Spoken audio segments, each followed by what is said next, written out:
You're listening to a Times Higher Education podcast.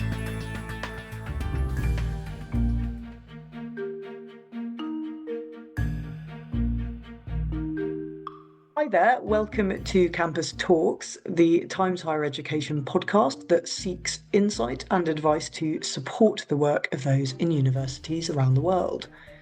I'm Miranda Prynne, Campus Editor. And I'm Eliza Compton, Deputy Editor of Campus. And this week we are discussing skills. These go by many names: soft skills, transferable skills, employability skills, human skills, power skills, workplace skills. The proliferation of terms associated with skills is perhaps demonstrative of a growing focus. So for clarity, what we're really talking about here is skills or capabilities that students need in order to succeed in the workplace and indeed in their future lives. So this is less about academic or discipline-specific knowledge and more about those abilities that help any human simply get on in life. So great communication skills, being a great team player, being adaptable. Eliza, do you think that's a fair summary? Yes, I think very nicely put, Miranda. We keep reading again and again that graduates are having to prepare for jobs that they don't even know exist. So it makes sense then that soft skills or power skills, transferable skills have become more important. And in researching this episode, I also became interested in where the onus to develop these skills lies. An interesting statistic came up in one of our campus articles, which is that over the last 15 years, the average training spend per employee in the UK has declined by 30%. That's according to 2024 figures from the Department for Education. Also, the job search engine Adzuna has seen a 30% drop in UK entry-level job postings since ChatGPT's launch, which I think crunches the issues that we're going to be talking about in the episode, which is the importance of these skills, but also who is it that needs to ensure that they're developed? Is it universities? Is it industry? Is it students themselves? Like, where does that line lie? Yeah, it's a very good question. Of course, I think all of our interviewees will have a view on exactly where the balance should lie. But I mean, I think it's fair to say that universities have always taught many of these skills almost unconsciously, but now they're having to be really explicit about skills development. I think the demand on universities to produce employable or work-ready graduates is coming from all corners as well. It's coming from students themselves, it's coming from employers, and it is, of course, coming from governments. And that same pattern is being mirrored around the world. So in that sense, it is a good thing that today we have insights from higher education experts in both the UK and Australia. Eliza, can you tell us a bit about who you spoke to? I spoke to two experts. The first, Dawn Bennett, is a higher education consultant with a career-long focus on graduate outcomes and student success. Dawn is founder of an initiative called Developing Employability, which gives a framework for students and educators to manage career development and map employability skills.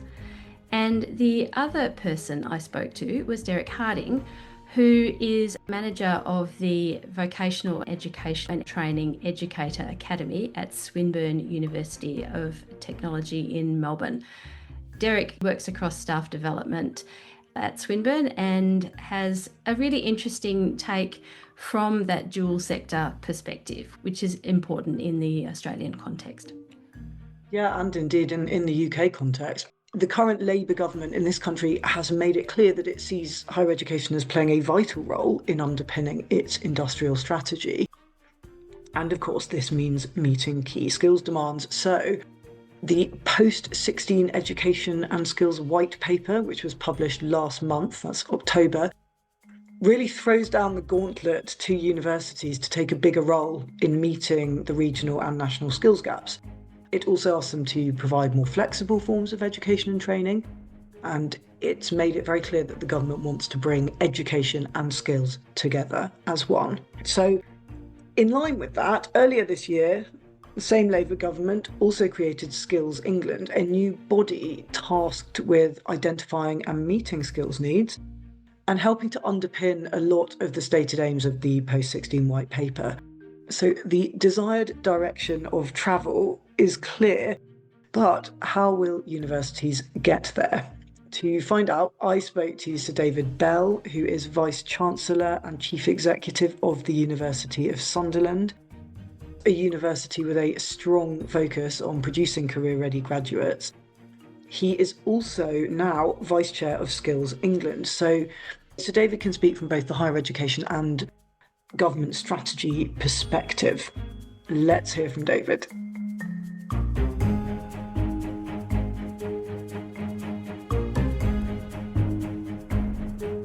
Joining me today is Sir David Bell, Vice-Chancellor and Chief Executive of the University of Sunderland, and now Vice Chair of Skills England, the new government body focused on, as the name would suggest, skills development across the country.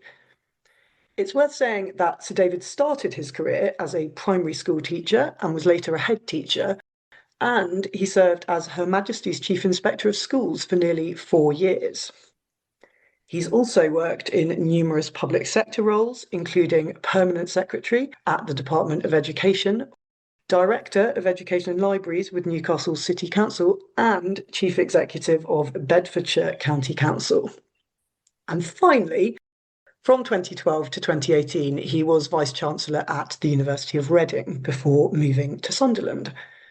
So he carries a breadth of experience and insight across our education system that would be hard to match, and thus is an ideal person to talk to me today about skills and what role universities should be playing in developing the right skills to turbocharge the UK economy, which is, of course, what the government, like all governments, is very keen to see. So, welcome, Sir David, to Campus Talks. Thank you very much, Miranda. Now, before we jump into the practicalities of meeting skills demands, I'm keen to consider a perhaps more existential question of what universities' role in this should be. Because while many across higher education have a much firmer focus on employability now than ever before, there are still many others who argue that this erodes the core mission of higher education, which is not to simply equip people for jobs, but to broaden their minds, educate them as independent, engaged citizens of the world. I'm interested in where you stand on this hackneyed old debate on education for life versus education for work, or as some would see it, education versus skills. Well, I agree with that characterisation of higher education, Miranda, as broadening the mind, giving people the chance to think very differently, to acquire new knowledge. I agree with all of that. But I don't think there's a dichotomy between that on the one hand and preparing people for the world of work and good careers on the other hand. And I hope that the publication of the recent Education and Skills Post-16 White Paper will give us an opportunity to break down and to leave behind that old kind of divide. Because in the end, I don't think employers think that way. They need people with knowledge and skills, and individuals need to understand how their knowledge and skills acquired at university will prepare them not just for their first job, but throughout their working lives. You mentioned the government's recent post-16 skills white paper. What do you think the implications of that might be for refocusing priorities, I suppose, around what higher education does and that relationship between education for skills, education for work, and how the relationship works? Well, almost coming back to your philosophical point, Miranda, I think it actually does put together education and skills and helps us to see them as an integrated whole. Now, of course, the white paper then goes into some of the detail, for example, the importance of what are called the local skills improvement plans, the LSIPs, which bring together employers, universities, colleges, local authorities, and others to think about skills provision. And the white paper also directs the reader to many of the really important publications that already have come out of Skills England, which I think are providing a level of analysis and detail that will help universities, as well as other people working in the education system and beyond, to understand the skills needs of the future and hopefully reorientate work in some ways to address those needs. So I think the white paper has given us an integrated vision of education and skills. And I wouldn't underestimate the importance of it doing so. Yes. Now on to those skill demands that you referenced. Clearly this varies across different regions, but looking at the overall picture, what are the key skills deficiencies, or where are the key skills needs, perhaps to frame it in a more positive way, in this country that higher education, among others, needs to help address? Well, the background or context for this is, of course, the government's industrial strategy and the priority areas identified within that. And as well as those 8 priority areas, Skills England has also been asked and tasked to look at construction and health and social care. So the documents that have come out already from Skills England look in some detail at the skills needs, both generally and across these 10 priority areas, the 8 of the industrial strategy plus the 2 others. I think the most recent report that's come out is particularly interesting. This is the one called Assessment of Priority Skills to 2030, and that was published in August 2025. So yes, it does provide that analysis across those 10 priority areas, but also, and I think this comes to the university's point, Miranda, it highlights that there is going to be a particular high level of demand for higher level training and education, with around probably 2/3 requiring workers with a qualification at level 4 or above, including up to and through higher education. So there's a lot of detail in there, but the key message, and it was the message from the very first Skills England report in the autumn of 2024, universities are central, not just to the creation of new knowledge that will help to address the big issues we face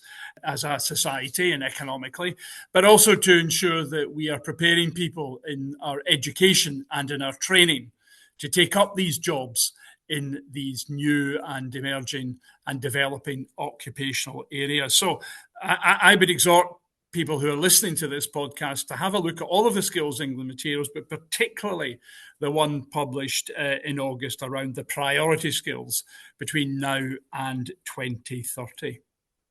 Yes, yeah, those 10 sector-specific skills reports, as you say, they're tied to the current UK government's industrial strategy, which focuses on 8 high-growth sectors.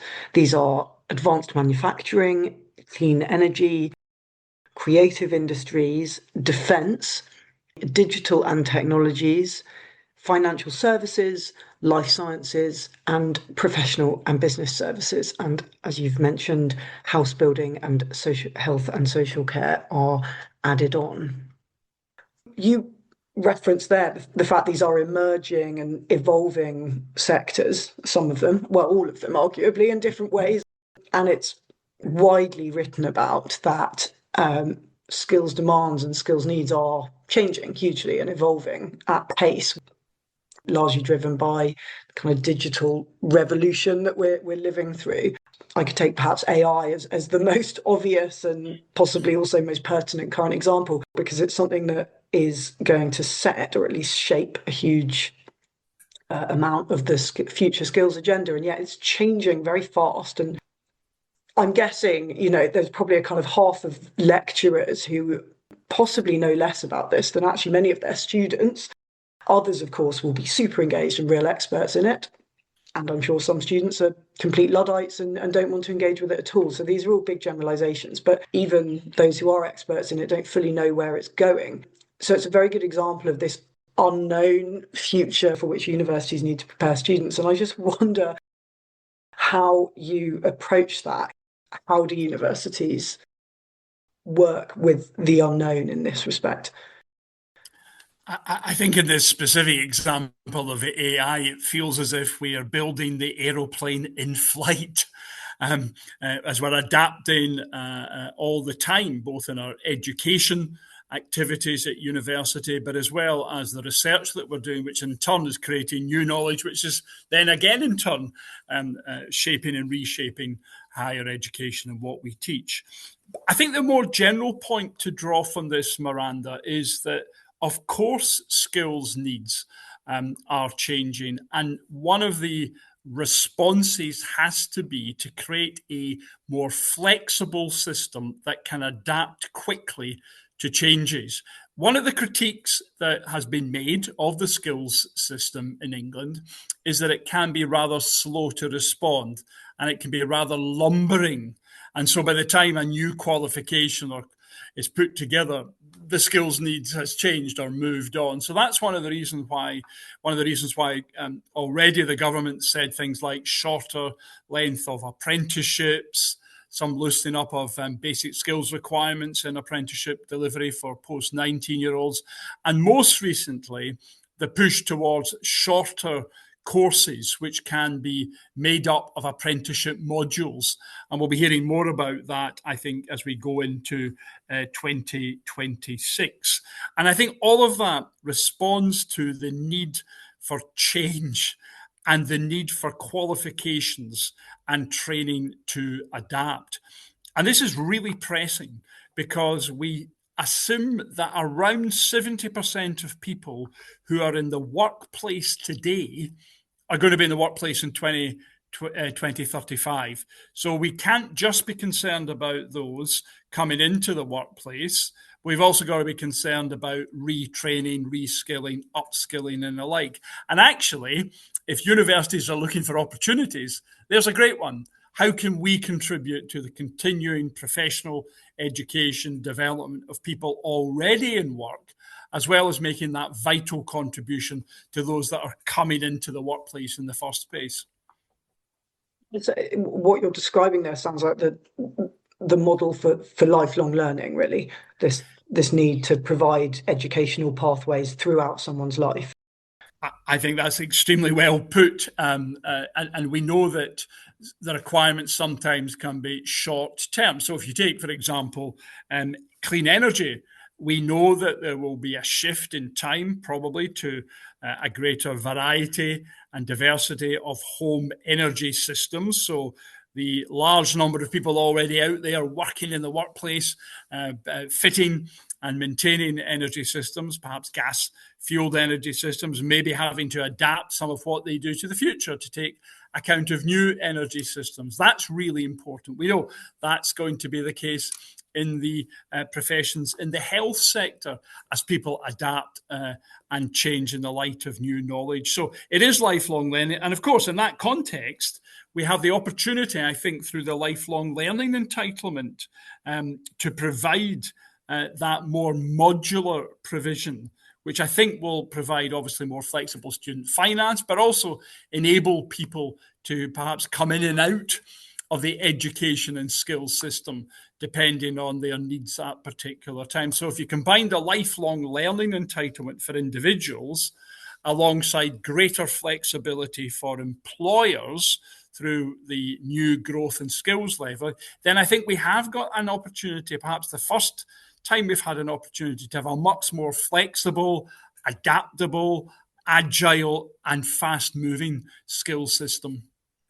Do you think universities are responding to that? Do you see much movement? I mean, I read quite a lot about the ambitions for more adaptable, more flexible courses, shorter courses that you've described. How much action has been taken so far, would you say? Well, I think anyone from a university who's listening to us speak today, Miranda, will know that we have our challenges with bureaucracy, and sometimes we don't move as fast as we can and we should. But I think there's a real sense of urgency now as people recognise that if they want to be playing that crucial role that the government envisages for universities in the white paper, then we've got to be moving quickly and we've got to be adapting. Now, that might mean setting up your own courses directly. It might mean doing what, for example, the University of Sunderland has done. We've acquired a training company to give us greater capacity to provide skills education and training right across the different levels, probably principally from about level 3 up to level 6 and 7, university and undergraduate and postgraduate education. So you could do it that way. We know that a lot of universities have excellent partnerships with employers through, for example, degree apprenticeships and other forms of apprenticeships. And we also know, too, that a lot of the research that universities does in turn is supported and, in a sense, is fueling training and education for the next generation of scientists or engineers or those working in the technology sector. So I think we are seeing much more flexibility and adaptability. And of course, I think this is where Skills England's analytical capacity can be so helpful, because there's no excuse for a university now to say, well, I don't actually know what, say, the defence sector needs, or what the financial services sector needs, or what the construction sector needs. We have got out there through Skills England very detailed papers explaining what the current and future skills needs look like and what level of qualifications we think are going to be required. That's a great source of information, Miranda, for universities as they shape and reshape their education provision. Of course, they can map those skills across their programs with, as you say, from a really informed perspective. So, yeah, hugely helpful. I want to ask a bit more about how universities can learn from or work with vocational training providers, further education providers, and so on. Given the undoubted need for this kind of recalibration of how higher education or further training, further education is offered, is there still a place for the traditional 3-year degree, 4-year degree? Where do you think that fits into all this? Is that becoming obsolete? Well, if we take that point first, and then we might come on to that wider mix of the education and training system. I mean, I think the short answer to the question is yes, because we know that for many students, and indeed for many employers, that deep exposure in a 3 or 4 year degree is vital. And it's not just the case for those qualifications or those courses where there's a clear vocational route, like medicine, as we do here at Sunderland, or nursing, or pharmacy, or teaching. Actually, many employers still value the kinds of deep knowledge and thinking skills that are acquired through a university level education. And I should say that the very first Skills England report in the autumn of 24 and subsequent reports have highlighted the importance of those generic higher level skills that everyone needs: thinking skills, critical skills, team working skills. All of those are incredibly important. So I would robustly defend the value of the 3-year degree or 4-year degree, recognizing, of course, that at the same time, as the skills system's adapting, we've got to ensure that our provision on the longer form programs adapts as well. Coming to the join up, as it were, between higher education, further education, training providers and the like, I think that gives us an opportunity just to say something about the regional dimension of all of this. And Skills England, of course, has been tasked with working very closely with regional authorities in many parts of the country now. Those are mayoral combined authorities, such as we have in the northeast of England. In other areas, combined authority arrangements are emerging. And that regional link up, particularly through the local skills improvement plans, is essential. As I said earlier, that brings together the universities, the colleges, the employers, the authorities, to identify skills priorities for each area, and as best we can align provision, which often further and higher education does very well in the regional context. And I think the creation of the regional authorities, the LSIPs, that whole infrastructure, I think helps us to reflect even better the opportunities that emerge from local labour market data, as well as the national data that is being provided through Skills England. Yes, yeah, that makes sense. And possibly it also helps in the kind of broader public psyche, helps make the case for higher education in a perhaps more tangible way if local people can see that within their local area, the institutions based there are aligning themselves to local needs and really kind of helping drive the area forward. If I just say, Miranda, if we come back to that assessment of priority skills 25 to 2030 that I mentioned, it highlights occupations in greatest demand like digital technologies, adult social care, construction, engineering. People in probably every locality of England will recognise those needs. And therefore, that coming together of further education, higher education, employers, local authorities, training providers, I think people will recognise that and see the value there is of more coherent and coordinated planning at the local and regional level. Yes, yeah. So just coming back to higher education and further education, clearly there is a need for education and training to work more closely together, or align and adapt for better outcomes for all. Is there much point having a separate definition for the two things, or should we just bring everything together and make everything work in harmony?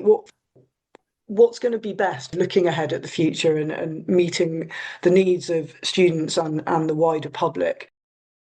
I think we have overlapping but also distinctive missions between further and higher education. Clearly, as this conversation illustrates, we are very interested together in meeting skills needs. But the further education sector also does a lot of work on the basic skills front that perhaps universities traditionally don't do. Equally, I think most people would assume that the part of the definition of being a university is to a greater or lesser extent undertaking research. Now, that doesn't mean to say that one sector is better than the other or both of them need to be the same.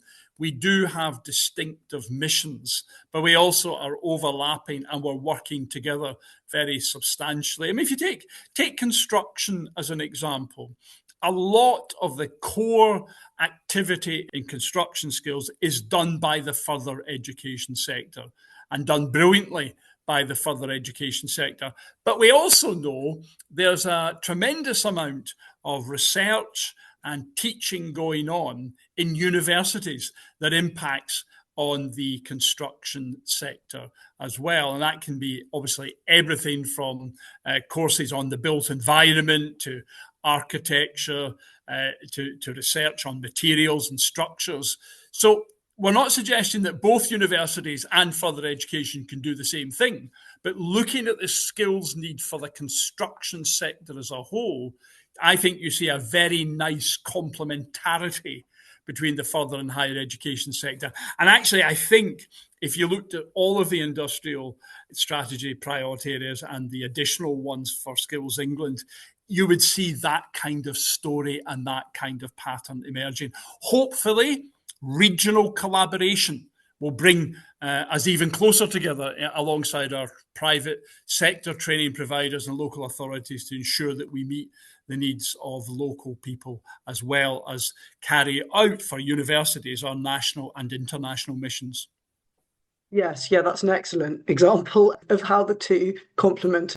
These are all pieces in a bigger kind of jigsaw puzzle that need to work together and fit together.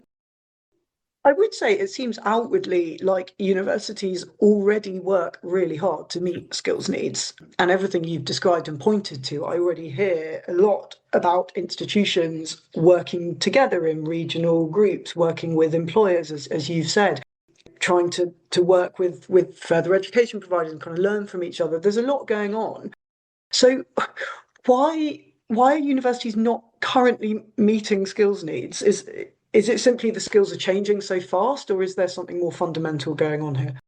I perhaps might gently dispute the premise of the question, Miranda. Yeah. I think universities are meeting skills needs across many, many areas, but you, I think, rightly have highlighted the extent to which those are changing as new sector, as developments happen in new sectors, or we are thinking more coherently about the skills needs in particular sectors. I mean, to give you an example, if you think of the defence sector, a lot of talk about that through the recent publications around defence and national security.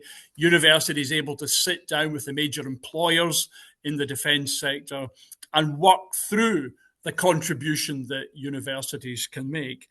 A traditional area we've worked very strongly in as universities is health, but even there, we know that the demands are changing, people looking for more flexible routes in and through their health-related careers, so universities adapting and developing there. And of course, don't forget an area like the life sciences, one of the 8 industrial priorities. Universities make a huge contribution, not just to the creation of new knowledge, but the translation of that knowledge into real-world applications at the same time as they're educating and training people who are going to go and work in that hugely important sector for the well-being and strength of the British economy. So I think we can point to a whole set of examples, but we shouldn't be complacent, because I think what Skills England is highlighting is we've all got to step up.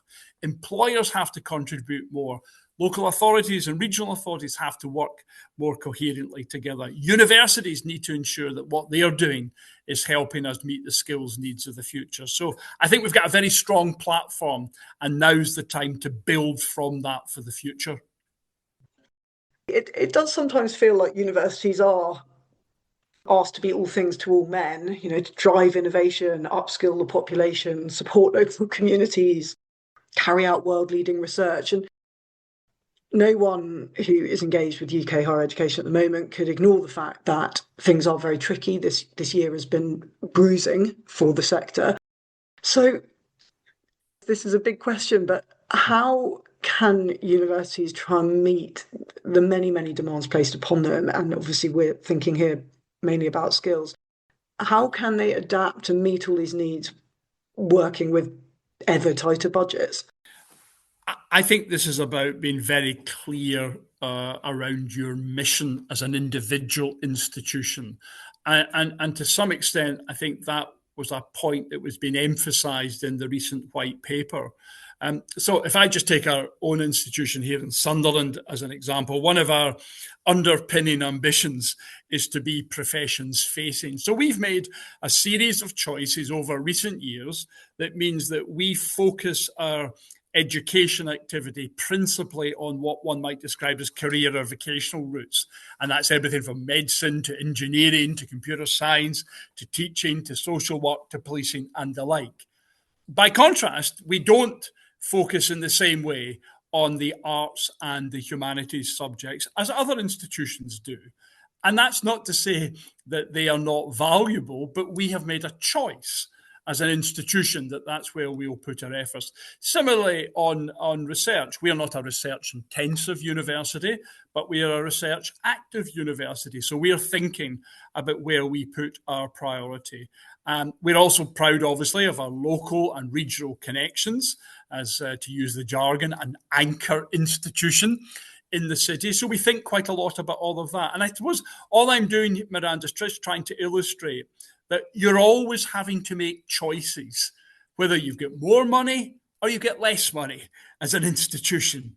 And I think we have, as institutional leaders, the responsibility to determine with our colleagues and with our students, what is it that makes our university distinctive and helps our institution to make a distinctive contribution. And I think you can see how all of that reads into the skills arena. There are things that we can do better in this institution on skills than other institutions, perhaps, but there are things that other institutions will do better than us.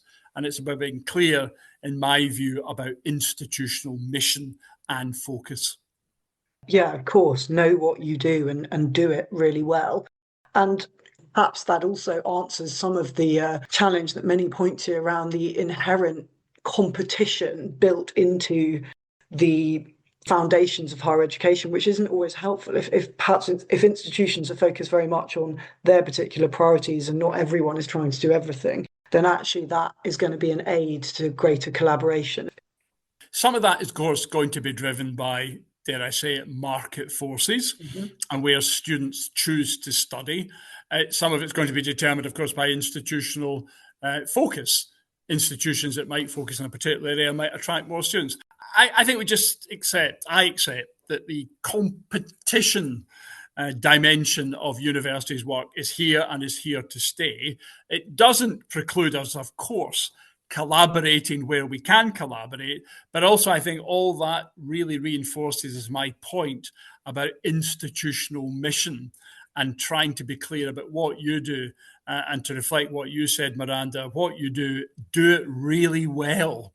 And that will carve out for you a distinctive place. And I think that's as true on skills as it is on all aspects of what a university does. Well, look, thank you so much for talking me through a very large and meaty topic in a short space of time. It's been great talking to you, Sir David. Thank you very much. A pleasure.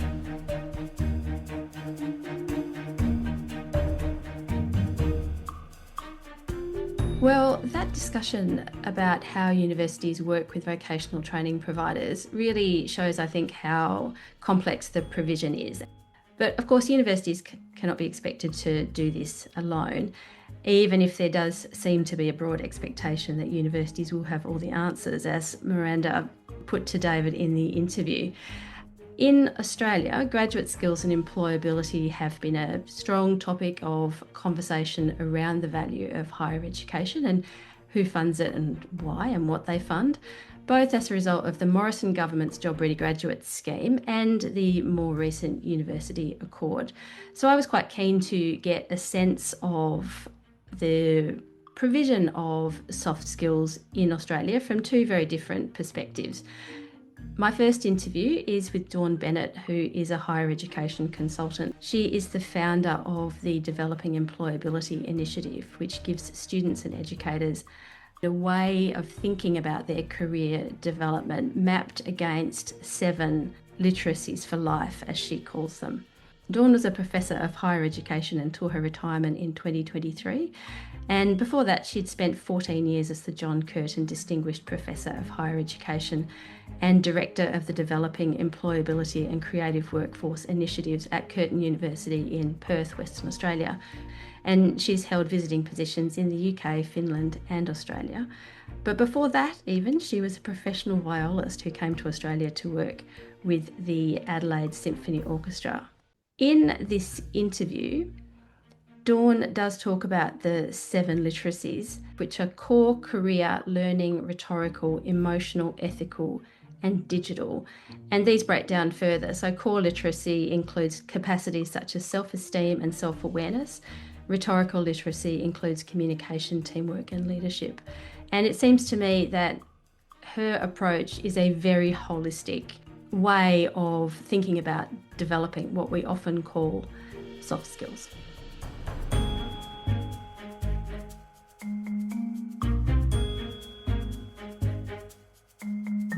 Hi, Dawn, and welcome to the Campus Talks podcast. Thank you for inviting me.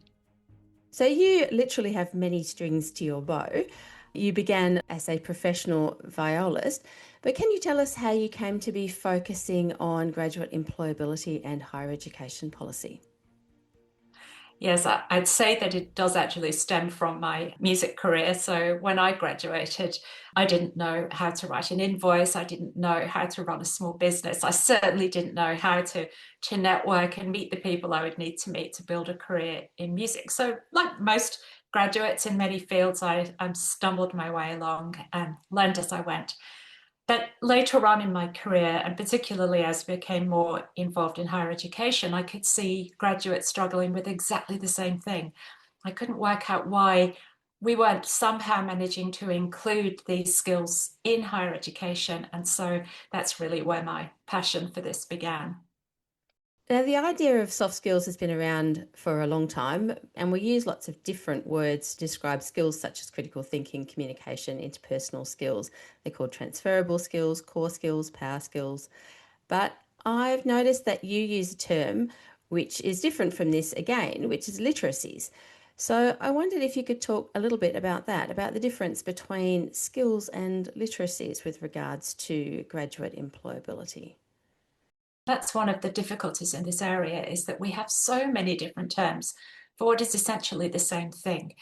But the problem with skills, particularly if you call them soft, is that it devalues them. It makes it sound as if they're easy to pick up, not cognitive. So we call them functional employability skills, for instance, things that you really don't have to think about. And that's not the case at all. Soft skills, professional skills, durable skills, transferable skills, they're all the ways in which you take the things you've learned and the experiences you've had and transfer those into each new context. So they're not only how you become employable, but also how you stay employable. So when we began doing this work on a broader scale and globally, we needed a term that would resonate with students. So what did we do? We went to students and we asked them, what would you call these things? And one of the terms that came up in the very first round was literacies. We talk about financial literacy, and we talk about, the kind of linguistic or English literacy, language literacy. We also talk about STEM literacy. So I think it's kind of familiar to students, but it also has more of a cognitive slant to it. That's something you really have to think about. So is this a bit more about grounding these kinds of skills, putting them on a much more solid footing, as you say, giving them an equivalent to literacy or numeracy? Yeah, it's a complicated thing. And you can't have a framework with 300 different things in it because it's too hard to understand. So the framework that I developed has 7 different literacies. It enables those of us who use the tool to understand this is what we're focusing on right now. And this is a tool that's been developed as part of the NGO that you founded, the Developing Employability Initiative. Is that correct? That's right. Yes, it's a not-for-profit. It was founded in order to support graduate employability. Tell us a bit about how it came about. It really came about because there's a compelling story in all the studies, all the literature, that employability isn't something you learn separate to the curriculum. If you do that, if you position it as something you might go along to after class on a Wednesday, first of all, it's less accessible to students who are working, and which students are not working these days. And secondly, it gives the impression that it's something you might like to know and not something you need to know. It's not important enough for us to put it in the curriculum alongside whatever it is you're learning. So whether you're studying physics or music or maths, there are employability aspects to those subjects. What is it to be a professional in maths? What is it to be an economist? What is it to be an artist? And how do we actually embed those skills, those things that graduates struggle with, into the curriculum? So developing employability was about how can you embed this kind of discussion and learning into the curriculum, but without more time and without more resources, because higher education doesn't have more resources and the curriculum is already packed. In fact, there's a term for that, one of my favorite words, anaphylsterophobia. Anaphylsterophobia is a fear of overcrowding the curriculum. And so it's a real thing, and it's a thing that all passionate educators feel on a day-to-day basis. You've got to get this content across. How do we do that and also make it real? And our theory, and we've been proven right in the meantime, was that if you make it real as part of getting that knowledge across, if you engage students in what it means and establish relevance, and then get them to experience those skills and transfer them and mock them up, whether it's work integrated learning, whether it's simulated will in the classroom, any kind of experiential learning, then students engage in it more deeply, they learn better, they keep that knowledge, retain that knowledge for longer, because it means something. So it was about, I guess, bridging this separation between employability and the curriculum. That doesn't mean to say that there isn't a role for a career service and extracurricular activities. They're really important, particularly for students who are looking to graduate, who all of a sudden need to know those functional skills about how to apply for work, how to find work, how to write a cover letter and all that kind of stuff. But the really deep work happens before that. It happens right the way from day one of year one of study. Mm. So, are you saying then that universities are still not doing enough to develop these skills, or that there's not sufficient ways to evidence that kind of learning? This is now part of the discussion, whereas even 20 years ago, it really wasn't. So there have been some amazing initiatives around the world to do this. Generally, in higher education, we see three types of employability. The first one is a kind of hands-off approach, which you tend to see in your top tier research universities, not always, where students tend to have more access to networks. They're more likely to have come from private schools and so on. And the idea is that by the time you graduate, you've got enough to go off and do what you need to do. That perhaps used to be the case. It certainly isn't anymore as the student demographic changes. So that's the first one. The second one is a focus purely on the networks themselves. So you can actually develop employability just as you go through the curriculum. You can not need to develop it because you already have the connections to make your way as a graduate. And then there's the one that is about the process of developing employability. And we know now that it's that process approach, processual approach, that works best in the curriculum. So that's actually not easy to do, which is why universities haven't said, oh, great, we'll do that from next year. There are always great pockets of that activity, but it requires a change, particularly in assessment, which is a slow change to make, especially if you have accrediting bodies who require particular types of assessments on particular types of things. So it's a partnership, I think, between universities, academic staff and leadership and industry to make this work well. And it's not easy. So it's going to take a bit of time. Where does the responsibility lie? It feels like the impact of not having these skills is going to be felt very acutely by the graduate, so the individual themselves. And so that would perhaps give more of an incentive for them to take it in hand and make sure that they develop it. But obviously, it's the institutions that oversee curricula and course design.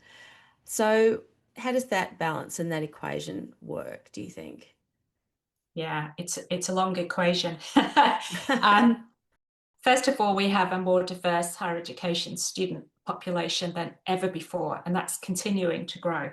And that means you have students who are already working, arguably about 80% or above of all students are working, at least part-time. They can also be older, and they certainly come from a variety of different backgrounds. So the equity dimension, there are many actually, but one of the equity dimensions is that students can't access things that are not within the curriculum if they don't have the time to do those extracurricular activities. There's also a benefit we found to working whilst you're studying, as long as you can make the link between the skills and experience you're picking up and the career you're hoping to move into, then there are real advantages to working. So there is a responsibility, I think, for higher education to make sure that this is covered within the curriculum. But there's also a responsibility for students to attend things that are offered.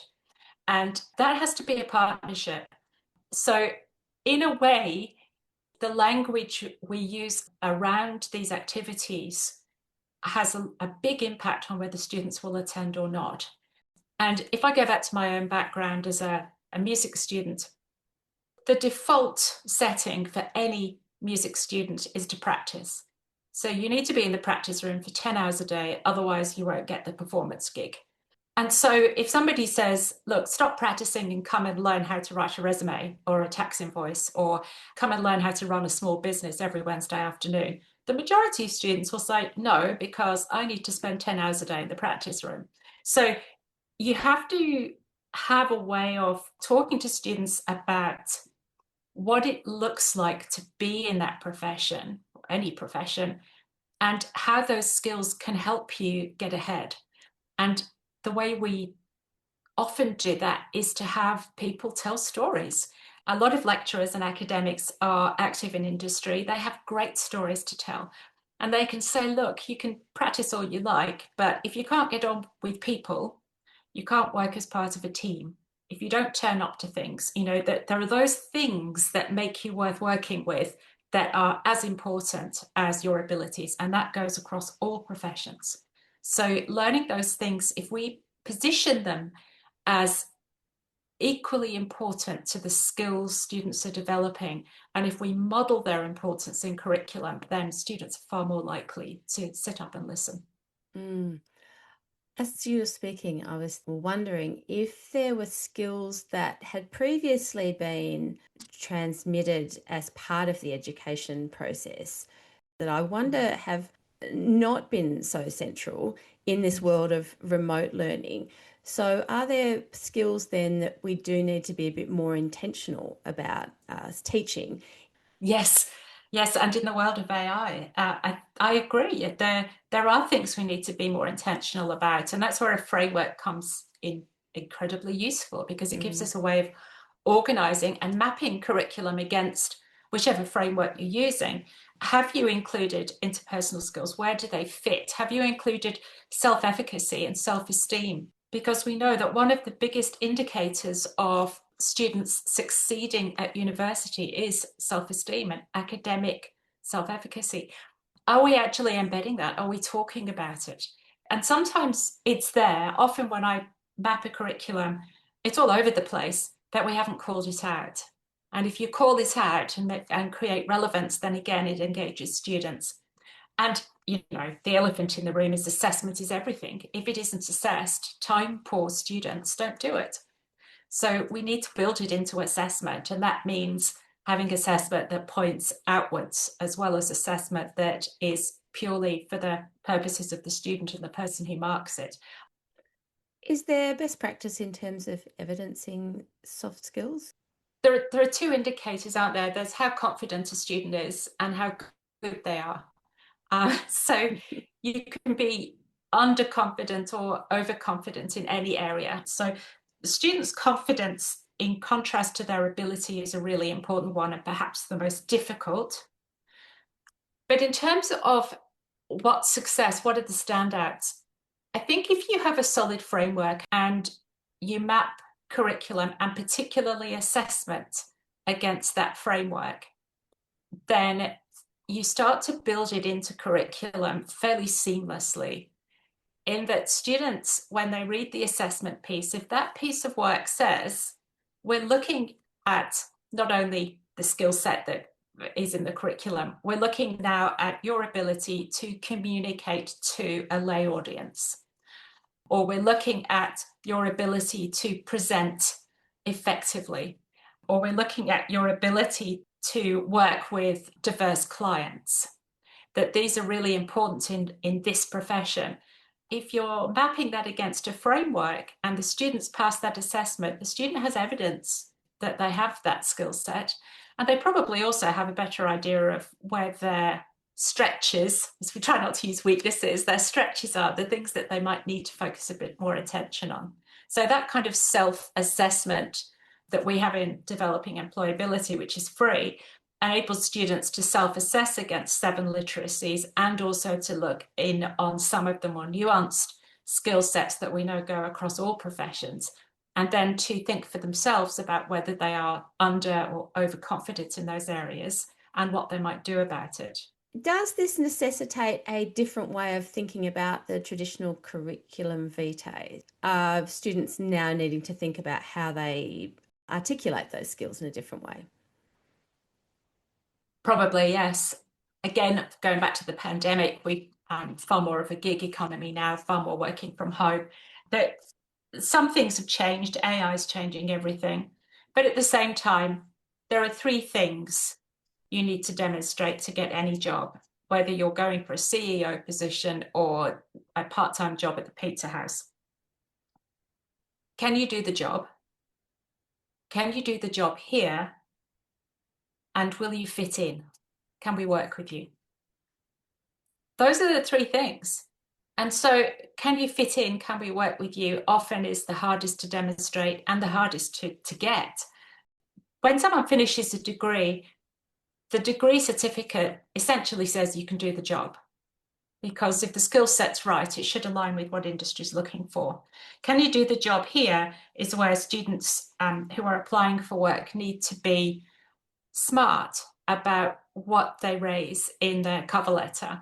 So really thinking about what is it that company or that client is looking for and how can I be the best fit for that? So that's, can you do the job here?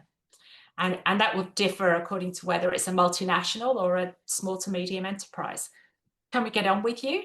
That's where you've got to talk up those interpersonal skills, your ability to work in complex environments and to have some evidence.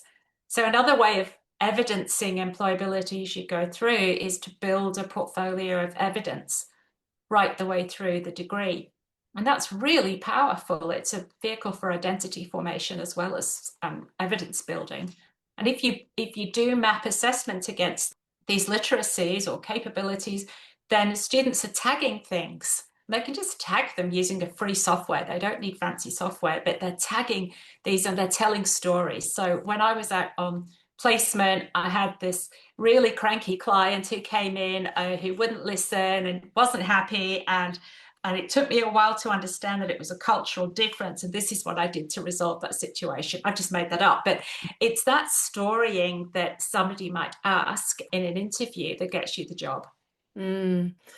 Just as a final question, I think one of the things that has happened with higher education is the changing of the responsibility for developing these skills. This used to be something that you learnt on the job, communication, how to get on with people, how to work in teams, used to be something that you learned once you got in the workforce, so that evidence would come from your first job, and it was expected that when you're applying for a graduate position that you wouldn't have a long list of these kinds of provable competencies.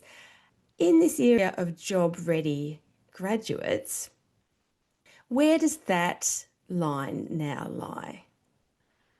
That's such a good question.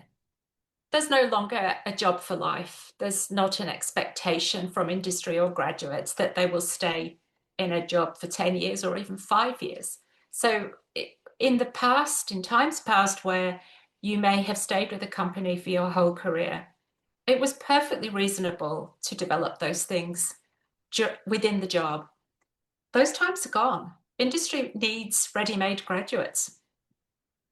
And that doesn't mean that you know everything. In fact, that would be a real warning flag for most people who are trying to hire someone if they think they know everything. But it means that you are able and willing to learn, and you will listen, and you get on with people. So if you're going to be a good team player and you're willing and able to learn, that's the most important thing of all, I think. That's such a great answer. Thank you so much for your time this morning, Dawn. Thank you so much for the great questions.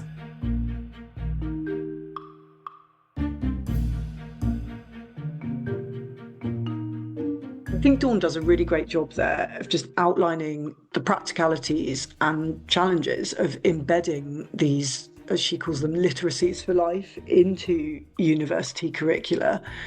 However, a lot of the work, in a funny way, is already being done, but where possibly a lot more focus needs to go is in being more explicit about the skills being taught and helping the students themselves recognise the skills they're accruing and learn to kind of label them and understand them.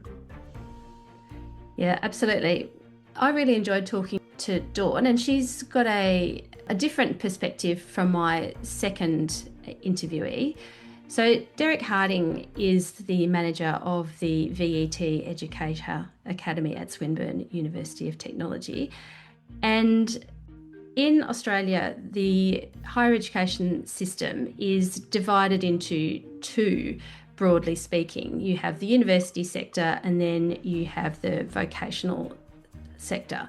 And Swinburne is one of 6 institutions that actually bridges the gap between those two elements. So his perspective was very interesting because he, as the manager of the Educator Academy, is entirely immersed in vocational education and training. And he is a former high school teacher and works across staff development at Swinburne. And Swinburne has a very broad remit. In fact, in our conversation before we started recording, Derek talked about the fact that you could probably describe Swinburne as a multi-sector institution because it works with research, transnational education and community partners. And so I was very interested to talk to him about educator development.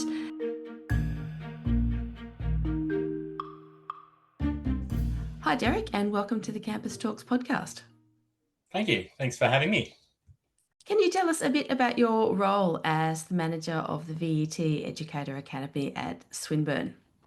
Yeah, look, I'm responsible for supporting the uplift of quality practice for our whole vet workforce. So, and you're involved in the training of the trainers effectively. We're talking about soft skills for this episode. Does emphasis on vocational training make soft skills more important or perhaps a different kind of focus? I think it adds in a level of importance for sure. So you've got people who are entering the workforce for the first time if they're undertaking vet or potentially upskilling for career progression. And we're even finding more and more those that are reskilling due to the current digital revolution. And so consequently, whilst vet's very practical in nature, and it's driven by those tangible skills, the underpinning soft skills are really important as well to help them adapt to the workforce. So on that note, I think even the term soft skills, there's a bit of debate around that one there. I know I've called them soft skills for a long time myself, but the range of terminology such as power skills, human skills, I think the one that resonates most is productivity skills.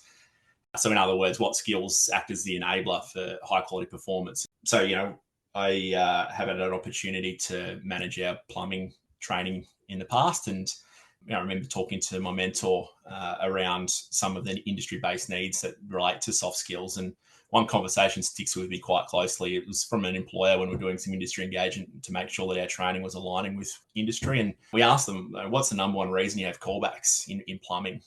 And they said quite often it's not the hand skills that are the problem, it's the context installations. So not understanding why we need to adapt our approach to installing something. And, I'll draw on my Australian terminology here. As he said, I don't need you to teach me how to install a dunny. I want my students to know why.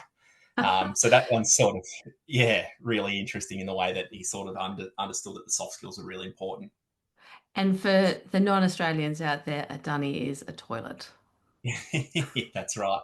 So, if we consider these human-centric productivity skills like communication, collaboration, critical thinking, problem solving, and so forth, these should absolutely be taught and assessed alongside the course knowledge as well as practical based skills. So whether these vocational education and training or higher education models, there's something to gain from it. So with things like AI giving rise to the prospect of accelerated research, learning and automation of job roles, the value of those soft skills actually increases significantly for employability as the gap in productivity and quality decreases. So particularly if education leans further into a blended and online delivery model, we remove that inherently human aspect and therefore those skills quite often will atrophy. So we need to provide learners with opportunities to practice these application skills, inclusive of the soft skills that support them. Yeah, absolutely. We do often think of productivity skills or core skills as being something that need to be transmitted or passed on to students. But of course, educators need them as well. Do you find that you have to provide specific training for educators in these kinds of skills for themselves, but also in their ability to pass them on to students and make sure that they're built into the courses and the content that they're teaching? Yeah, look, I think the obvious one is digital skills and use of AI. So, the teachers I work with have been actually really vocal around that one, almost to the point where they're kind of sick of hearing about it and its possibilities. Rather, they want to know what can they do right now in their classroom to apply these sorts of things. So we need to be responsible for providing a diverse range of training in that space. And actually attended a really insightful presentation just recently where the professor was talking about roughly 70% of educators in vet and higher education have used AI out of curiosity. And, many of them aren't really fully aware of the workplace policy that underpins that and puts their institutes at risk potentially. So, one way to combat that, in my opinion, is to lean into it and provide staff with thought-provoking development around that space. But they also noted that having digital and AI literacy frameworks to support that generation is really important as well. Then there's also the conversation around adaptability too. So, we look at right now where our learners are consistently throwing up curveballs and needs what they want to sort of see in their education journeys. There's a change in industry as well. So our educators need to be able to remain flexible in that space and understand what's the modern thing that's coming through, and then apply it to their practice, which is no mean feat. So plenty of training to sort of support them in what soft skills they are. And then there's an identification piece of what's really important for their industries too. Mm. And is there part of your role that is also liaising with the industry then and listening to them about what kinds of core skills they're also looking for, or perhaps that are more difficult to find in graduates, for example, that they would like to see a bit more development in? Yeah, look, I think I'm part of a bigger picture in terms of that industry engagement piece. So obviously we have our department managers for each of the teaching areas in VET that are leading the industry engagement for their areas, given that they're quite often the subject matter experts in that space. And look, I think from a VET perspective, like there's plenty of soft skills that we could talk about, but from a VET perspective, there's ones that stand out to me consistently and come up again and again. Quite often, collaboration is the big one that I think we quite miss often. So we quite often see collaboration as just working together and sharing resources in the vet sector, but I think it's so much more than that. It's about leveraging diverse skills and perspectives for stronger outcomes. So one example we have from when I was managing plumbing was the community of practice amongst ourselves here at Swinburne, but a number of other vocational education providers in the state of Victoria, where we work together collaboratively to leverage those diverse perspectives of plumbers from across the entire state. Ultimately, what we did is we worked together around developing a series of assessment tasks that were suitable for all plumbers in the state. I actually did my minor thesis on the professional learning development of teachers that come out of collaboration as well. So, for an example, a language literacy and numeracy support teacher, designed to work with our vocational students and supporting them through their courses. They've got a lot to teach some of our vocational teachers who've had a fantastic career in industry and are experts in their field, but might be quite new to education. So there's that development piece coming from within as well when we collaborate together. And of course, that can be extended to industry as well. I think another one that's really big is that critical thinking and problem solving piece. And they quite often go together really, really nicely. So having that ability to challenge assumptions, analyze information, question what is the best way forward. And I think when you couple that with identifying some of the challenges and causes, that sort of that problem element there, we've got a powerful way we can have people reflect on what's the best way forward and give them that decision-making process. So I think we need to equip our learners with that skill because it's something that's quite often relevant in all industry areas. And so that could be through things like problem scenario-based activities that are holistic in nature. So those being practical activities where we observe the production of something that has no single correct solution, or assessing processes, engaging with case studies, those sorts of things. And I think with the rise of AI, we can only develop those further, not only for the good of industry, but the strength of knowledge and application through conversation with things like large language models to demonstrate knowledge. But yeah, there's plenty out there. I will just finish on saying as well, I think that lifelong learning mindset as well.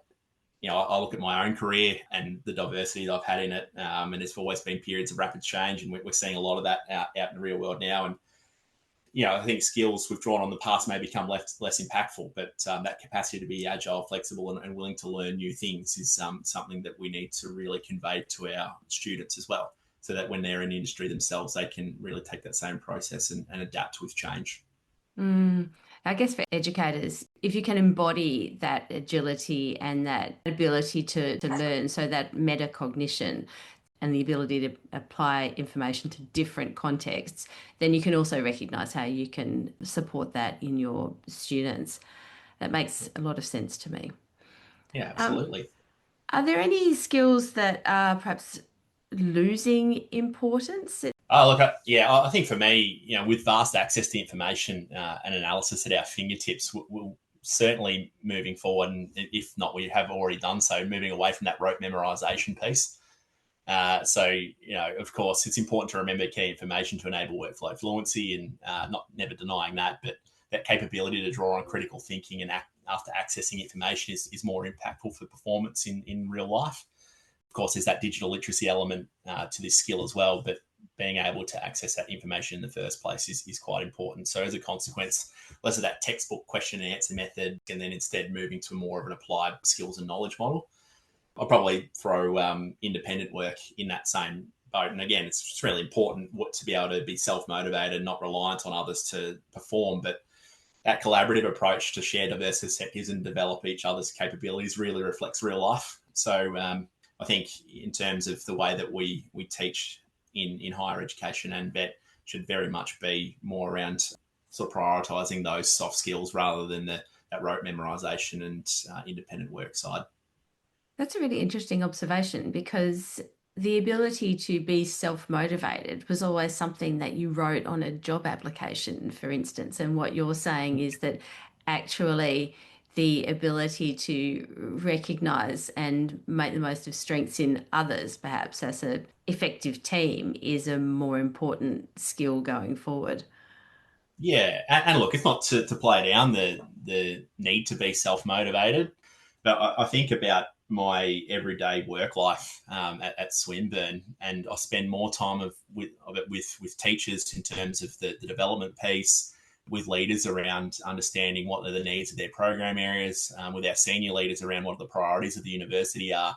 And of course, I take away from those meetings and undertake tasks here and there, but ultimately a lot of the work that I engage in is communication, strategization, and ultimately that leads to a group outcome because everyone has that distinct role within that. And so again, that's a skill that needs to be refined over time, and certainly that's something I'm sure we can do in our education model. Mm. And in your experience, are you finding that employers are expecting graduates from institutions like Swinburne to come out fully formed, or is there still scope within industry for training? Is there a sense that this responsibility is more on higher education institutes? Yeah, look, it's an interesting question. I think it would very much range depending on what industry you're working with. I know there are certain expectations in some areas where they're able to come out and perform that task immediately, and so there is a big responsibility on us as a learning provider to ensure that they're as ready as they can be to enter that industry work piece. But I also think as a society we're sort of shifting toward that more skills-based economy where a learner will come and interact with a university like Swinburne on a number of different occasions throughout their learning journey. So it might be that they undertake a formal qualification in the start piece to enter the industry in the first place, but then they want to diversify their skill set or pick up a specific one there, and they might come back for a couple of modules or units, short courses, whatever it might be, to upskill there and then progress through their career. So I think we're heading more toward that model, and as such, there wouldn't be as strong an expectation to have a finished article when they leave their first undertaking. But certainly they do need to be able to integrate into the industry in the first place. So I'm thinking very much around our sort of trades-based, care-based economies where if you're a nurse, you'd want to have a base level of understanding around what you're doing in the workforce to be able to. Because obviously there's high risk, high consequence in those sorts of fields. So we do need to have that base level of understanding. But then, of course, there's the anticipation that they will grow over the duration of their careers too. Yeah, of course. I mean, if you're doing nursing training, you are going to be very much based in the skills that are required to do the job safely. That's right. Your background is in high school teaching, and you did mention lifelong learning. So you're quite well placed, I think, to answer this, which is teaching work experienced adults, older students, productivity skills different from teaching younger people in terms of their openness or their understanding of even the skills that are being taught? Yeah, look, there's a difference, definitely, but you'd be surprised how small it is, I think, sometimes. So actually, I started my career as a secondary school maths and science teacher, then got the opportunity to undertake language literacy and numeracy development in low-level learners in particularly our trades areas. And through that transition from one to the other, I actually had the opportunity to teach about 5 or so students that I'd taught at high school when they were much younger. And it was really interesting because they were all identically the same, just a foot taller and covered in tats because they were tradies now, which was a bit of a head spin. But it was so surprising how similar they were in terms of their capacity to pick up skills, both whether they were the tangible ones through the trade that they were undertaking or some of those more productivity soft skills as well. So, so some of the examples, one student, I remember him from high school very clearly because he was always that student who got out of his chair to come and ask you a question straight away. So they'd be standing next to you and you'd be like, just take a seat. I'm helping someone else at the moment and I will get to you next. And that communication style that he had was the exact same when he moved into trade school. And so when we're working with students like that and trying to develop their way to learning, I obviously was able to identify that there was quite a lot of similarities in that space. But, on that note as well, adults are quite often more driven by an outcome and purpose that is relevant to them. So, majority of vocational education students are there for a reason in terms of their upskilling or reskilling and things like that. And therefore, the consequences of their actions are a lot more significant, not just only at the learning provider, but for real life as well. So I quite often found that they were a lot more driven in the way that they approached their education, and therefore you could be a lot more to the point. Now, that's a huge generalisation because we teach our migrant English students, apprentices. So you do need to adapt your approach based on your cohort. This will be the last question, just to maybe throw you a slight curveball.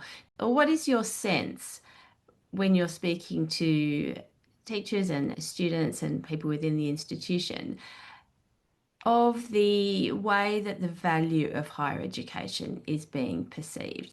It's an international conversation about whether we need higher education in the same way.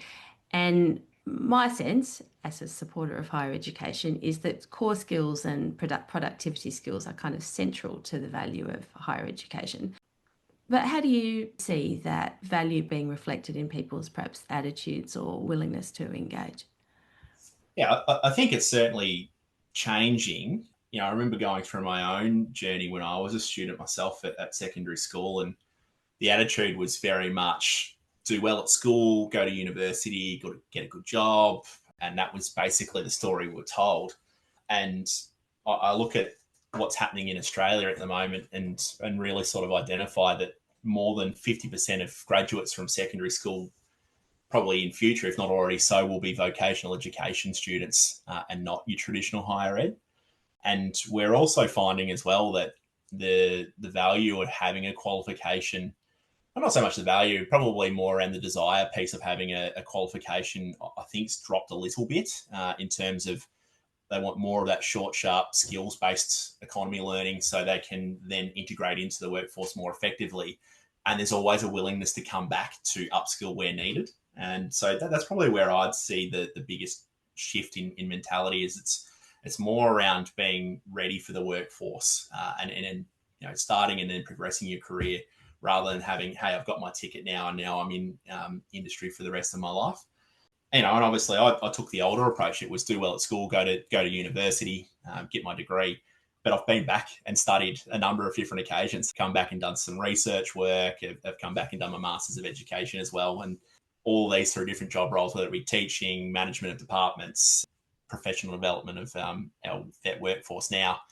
And so ultimately, I think that's probably reflective of what higher education needs to be moving forward, is that capacity to, I'll get my start in my career, but then every time I want to upskill, there's opportunities to learn in short courses and things like that. So that's probably where I'd see the biggest change.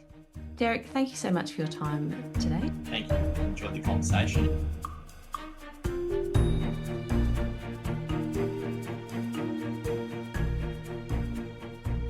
Well, it was great to hear from Derek and get his pretty unique perspective. I mean, I think Swinburne is an institution that does deliver both higher education in its academic sense and vocational training, could probably offer some very valuable lessons to other institutions, both in Australia and indeed in the UK. I like that he has also given us yet another term to apply to skills, productivity skills. I'll add that to the list.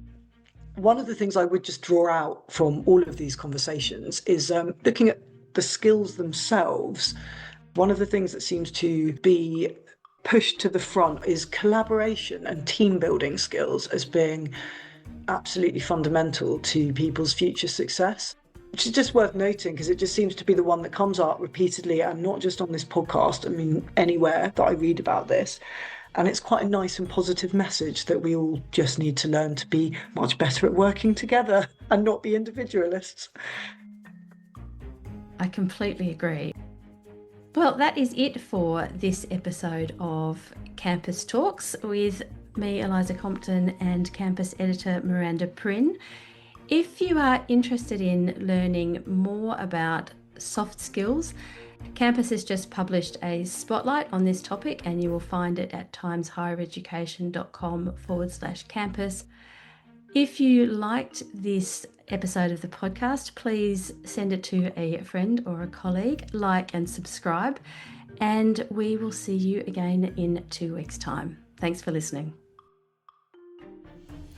You're listening to a Times Higher Education podcast.